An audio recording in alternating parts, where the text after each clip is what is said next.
you really see who he is when his competitive side comes out. And that's where I think he's really good with Rose Byrne, man. You know, that's his casual nemesis, meaning that it's implied they have casual sex sometimes. Republican and the Democrat. Well, let's see what that baby looks like. On TV, they go at each other. And once it's all over, they all go to the same bar and hang out. Oh, that's some good anger sex, man. Some hate sex. No wonder. I don't blame him. you, me.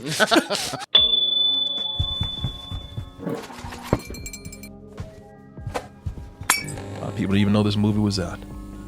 But once people hear the name behind the film, they do want to know more. And that name would be Jon Stewart, who, listen, if you've watched Jon Stewart or seen him in an interview or know anything about him throughout the years, you want him to succeed. Sure. You know, Jon Stewart. Yeah. No, he seems like he genuinely wants to fight for what's right. Yeah. You know, if we remember, the guy went out there and argued for, I think it was the 9/11 first responders. Yeah. Mm-hmm.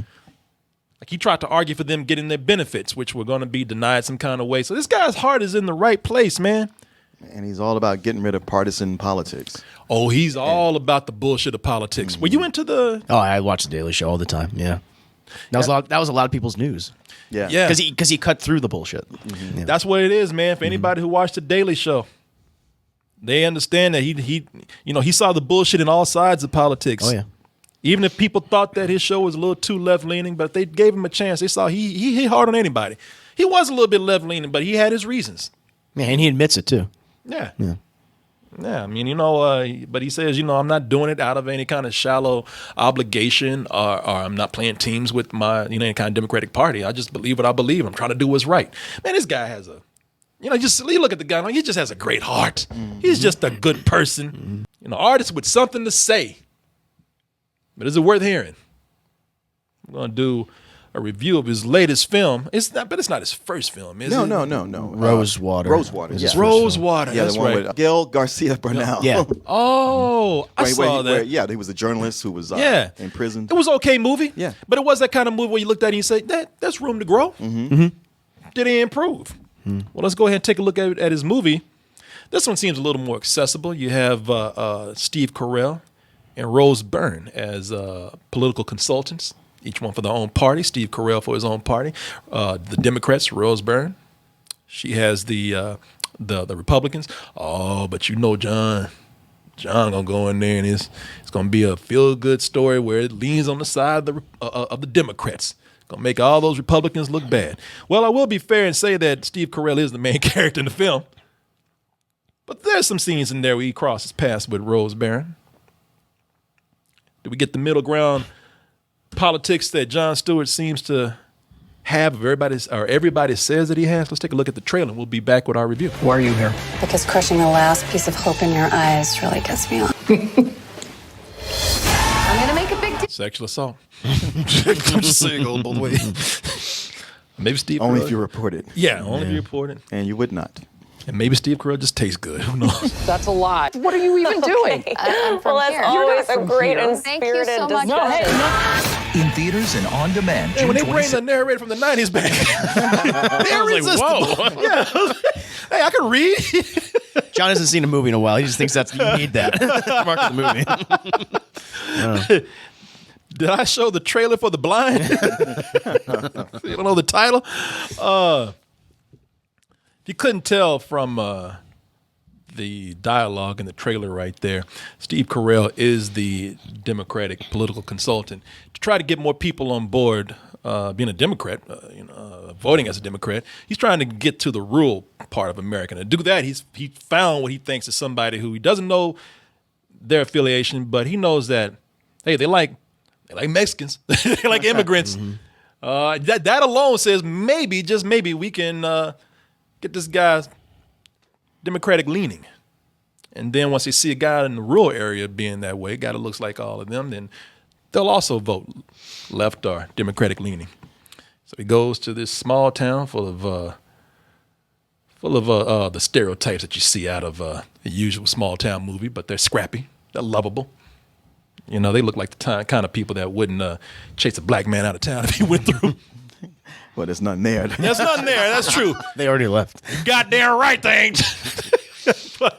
but you know, I like the sentiment. We told you, you know, looking at this and this being a Jon Stewart film, hopefully he keeps that sentiment in there of talking about politics is bullshit. No matter what side you're on, you know, people who are in politics, they're there for a reason. That's usually to manipulate people. I like how they slowly presented that character, you know, of him coming in as a Democrat.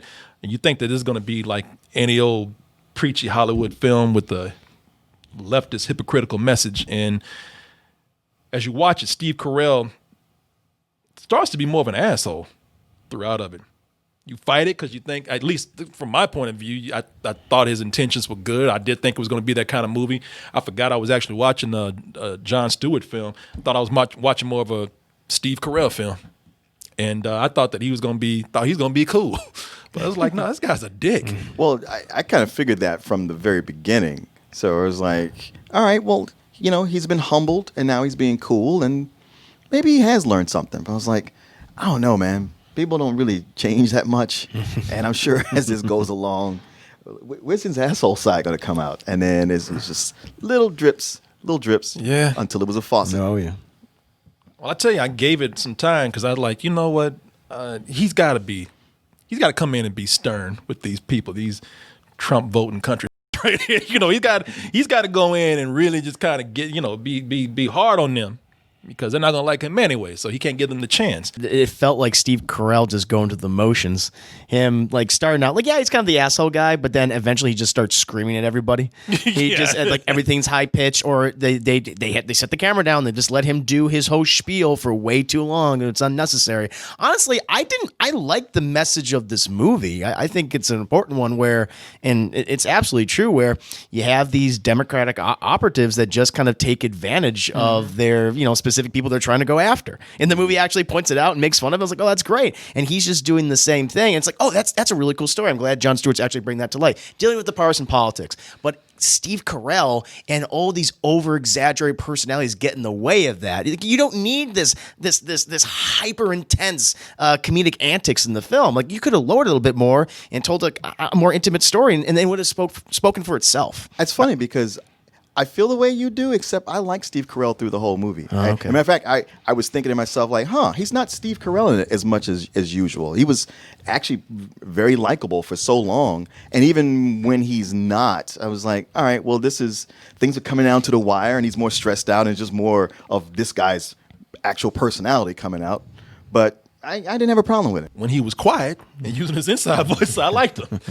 But there are those moments where I thought it was just him playing that guy in The Office, which I never have watched a lot of The Office, but Michael Scott. Yeah, Michael Scott. But there are moments where he comes in, you know, he does that thing Steve Carell does in every movie. He always has to have that one line, God, people, come on. You know, it's just like, all right, here we go. That's your Steve Carell thing.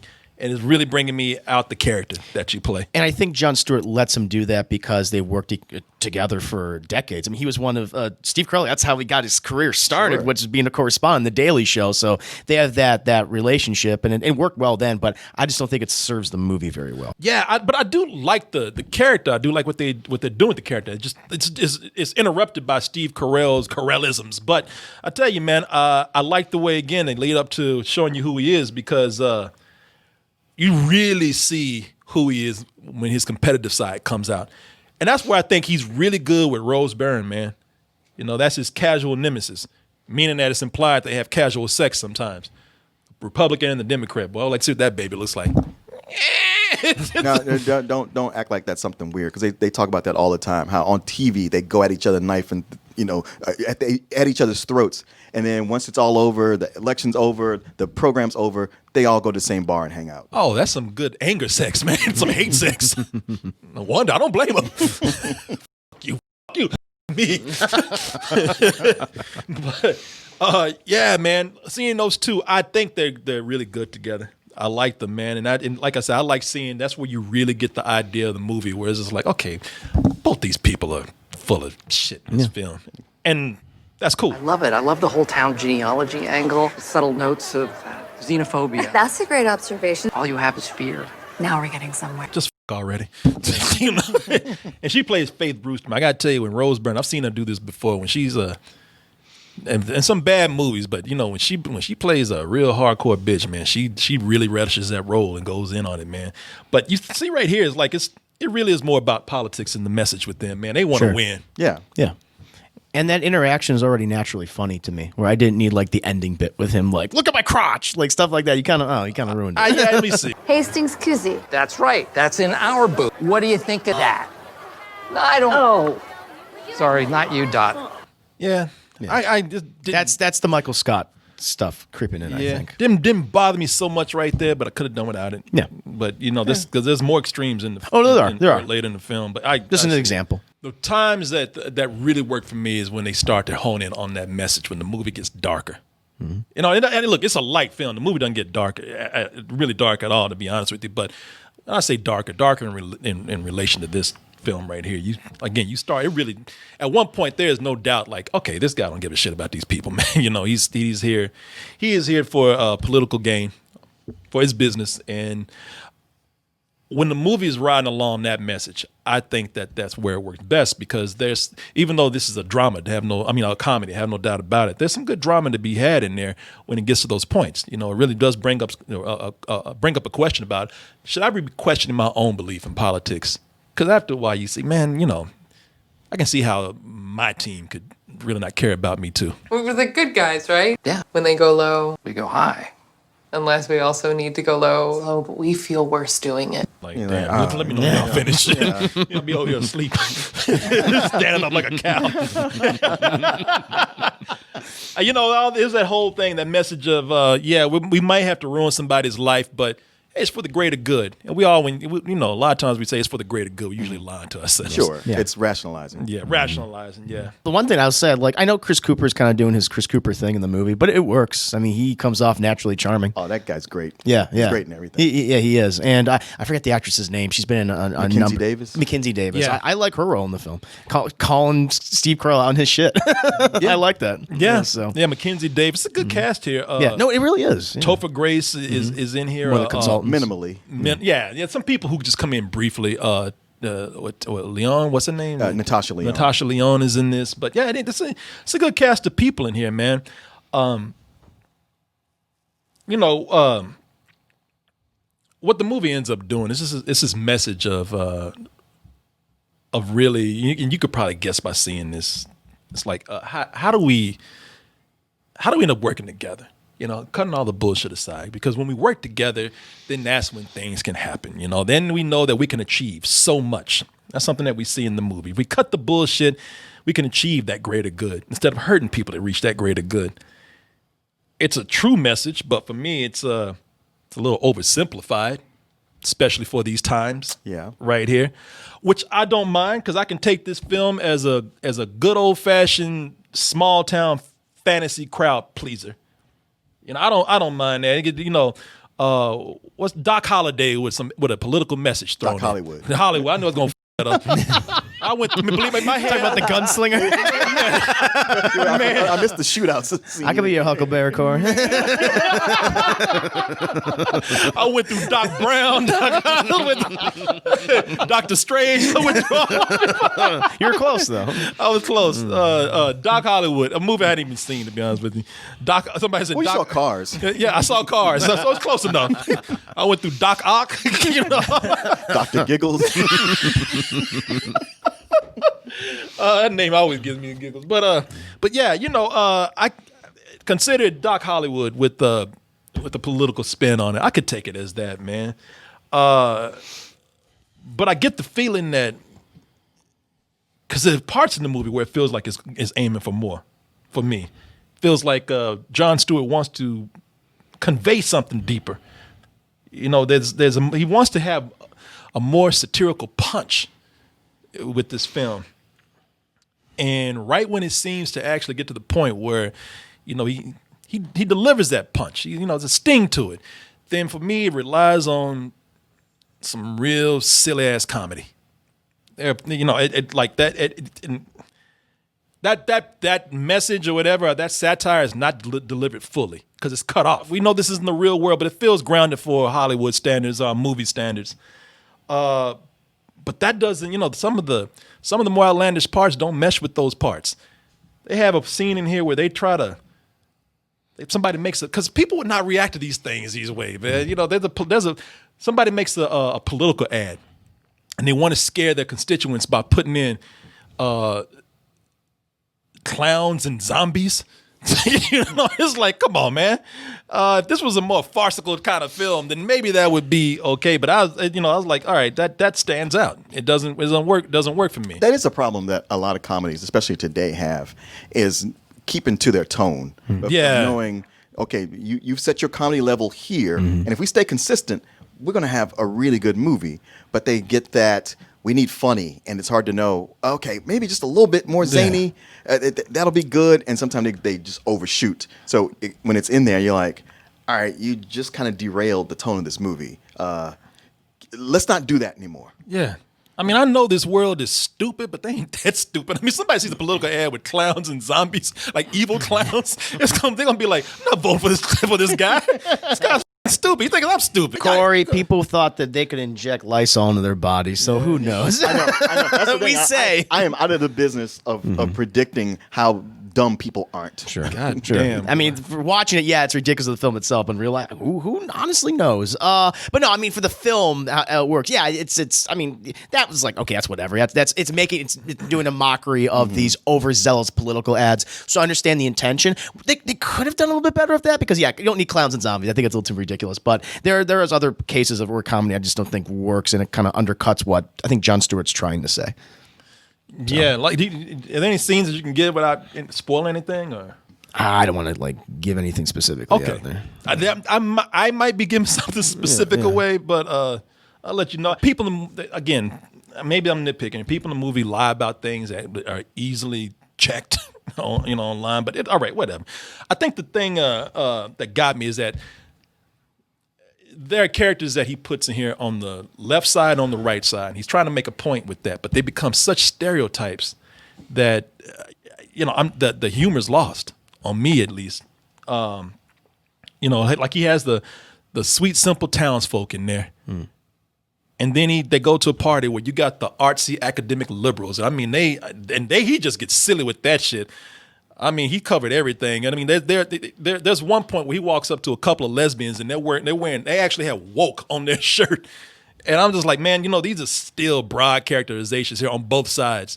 I know that you're trying to dupe us with these when they do a particular thing that's out of character, but this is lazy, right here. I just didn't see, I didn't see any strong writing in that. But things took a real bad turn for me when they had something come in from out of a goddamn Jim Carrey movie. There was something that just didn't fit in. Here's a robot man that walked in. Here's a robot man. Oh, right. Looked like a slash between RoboCop and Stephen Hawking. And I was like, okay, I don't know what movie this is anymore. That was pure slapstick. And they got Bill Irwin, Mr. Noodle from Sesame Street to do that. That's who I thought. He's He got was in skills as a makeup. mime. Yeah, that was him. That's funny. Yeah, and I'm not going to tell you any more than that. I would tell you when you see it, it is like it plays no big part of the movie except for like one moment of very extreme comedy that just does not fit within this movie. And it's like, all right, I don't think you really have a grasp on the tone of this film. It's kind of everywhere, and it's really taken away from the message of the movie. But what really got me is that you have all these, these political satirical moments that you want to make, and for me, they're not really delivering. So this whole M. Night Shyamalan, the Usual Suspects ending that you have here, which I'm not going to tell you what it is. I'm just like, all right, now this is the silliest thing in the movie because. This doesn't even. I mean, this is written so badly. It's such a forced twist that I could not buy it myself. I thought it was very forced. What's too bad about that is that you totally get what he's saying in that moment. Yeah. And where it's like, you basically showing like that these operatives, whether they be Republican or Democrat, they're abusing the demographics that they're going after. And it's like, okay, that's a great message, but like how it happens, like how they're bamboozled is ridiculous.